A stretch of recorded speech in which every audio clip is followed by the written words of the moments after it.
Okay, this next video is just a lot of definitions, very little math or anything, algebra. So what I want to talk about is resistivity versus resistance. So resistivity is something that we're talking about. It says right here, the material. So some materials resist the flow of electrical current, like glass resists electrical current does not flow across glass very well. However, electrical current does flow across copper really well. So that's why we say copper has a low resistivity. It does not resist the flow of electrical current, whereas glass has a high resistivity. It's very resistant to electrical current flowing. Ooh, what I didn't write here. Conductivity is the reciprocal of resistivity. So copper, highly conductive, glass, not very conductive. We'll talk more about conductivity later. It's the same thing, it's just a different 1/. It's just kind of like frequency versus period, right? They're just reciprocals of each other. They say the same thing. However, resistance is something different. Resistance is talking about the material and the shape. So for example, a thin wire is not going to hold very much electrical current. So it's going to resist the flow of charges. So that's why we say for a thin wire, it's a large resistance. A thick wire, lots of room for those charges to move, has a very small resistance. But of course, the material plays a factor in this too. If you have a thick glass wire, okay, it's thick, but since it's glass, which is highly resistive, it's still probably going to be large. You could probably make a pretty thick glass wire without charges flowing across it very well. But for copper, there's thin wires and there's thick wires. You probably, okay, this is confusing, but at the hardware store, you'll see there's 12 gauge wire and 14 gauge wire.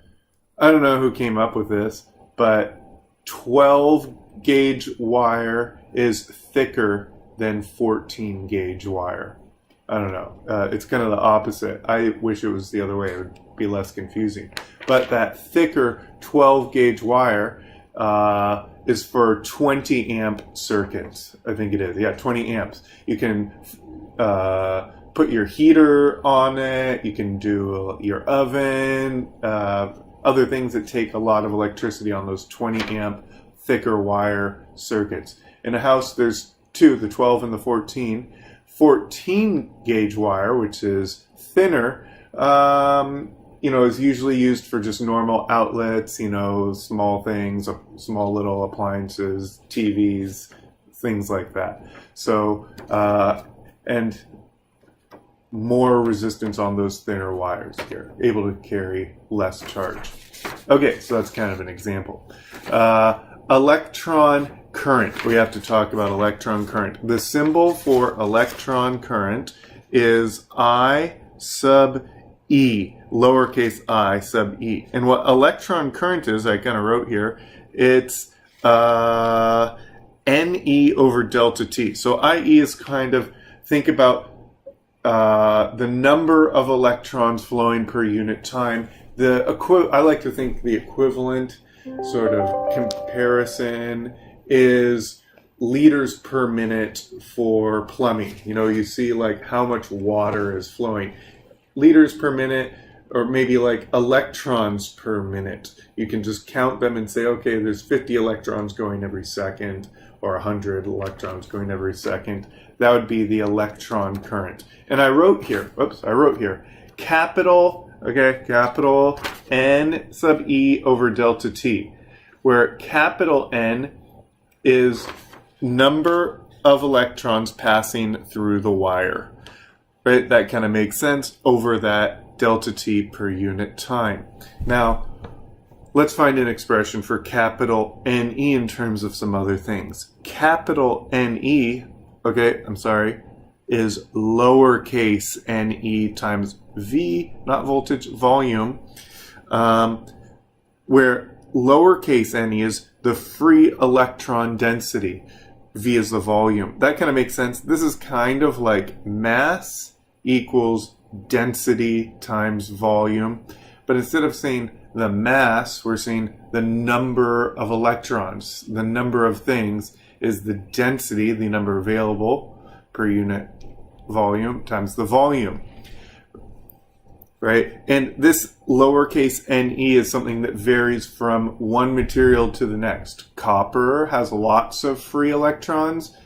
You chemistry people who are taking chemistry can talk about that in the comments below. Something like glass will have not very many free electrons to move about. That brings us to the next slide. Okay. This is just a repeat. Capital NE is lowercase ne, right? This is that number of electrons passing through the wire is free electrons times volume. But what is the volume? I drew right here a little wire where this is area, right? I'm just using area. Cross-sectional area of the wire. I did a round wire. It could be a square wire. I don't know, but this is like the cross-sectional area of the wire times delta x, this little region here. And I'm replacing volume with area times delta x here, right? Now, kind of one more definition and we'll kind of bring things together here. The drift velocity is the velocity that the electrons in the wire are moving on average. It's a lot like a gas. Some electrons are always going this way, that way. These free electrons are bouncing all around. But on average, if there's an electrical current, they're kind of maybe going a little bit in this direction or that direction. That drift velocity is that VD. Any individual electron might be going some other who knows what way, but on average, they're traveling at this drift velocity. And we'll calculate this in some examples later. And that kind of makes sense. It's delta x over delta t here.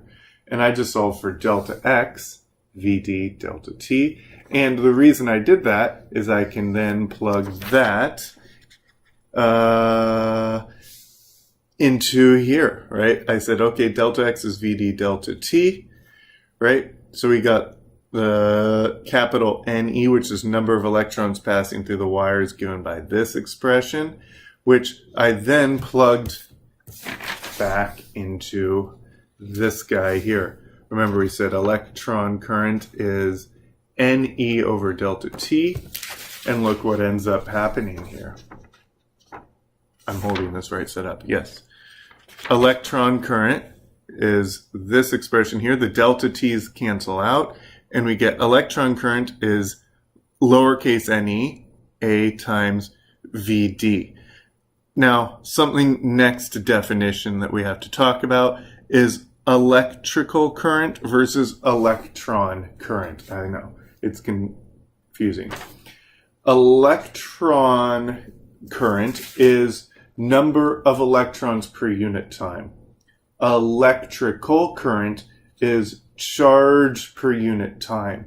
So if the electrons all just doubled in charge on their own, the electron current would stay the same because you're just counting electrons. You don't care how much charge they have. But the electrical current would double because now they each carry twice as much charge, right? It's kind of the coulombs per second.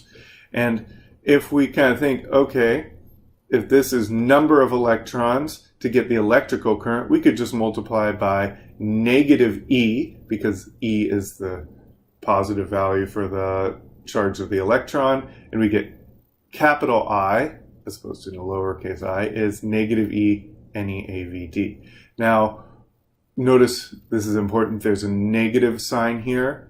Electrical current is always describing the direction of positive charges, what direction the positive charges are going, which is actually the opposite direction of the electron current. So it's not a big deal, but it's something you just do want to keep in mind. For the most part, you can just talk about the flow of positive charges, but just keep in the back of your mind that when we talk about the flow of positive charges, that's actually the reverse. It's negative charges going in the opposite direction. And the reason it's reversed is Ben Franklin was the one who kind of, a couple hundred years ago, came up with this idea of positive charges moving. He had no idea that it was actually negative charges moving in the wire. If someone could go back in time and just whisper that in his ear, we wouldn't have to worry about this conversation. But for the most part, it actually is kind of okay with our calculations and everything we do to just continue talking about the reverse direction. Okay, in the next video, we'll do some applications and maybe some calculations with these ideas.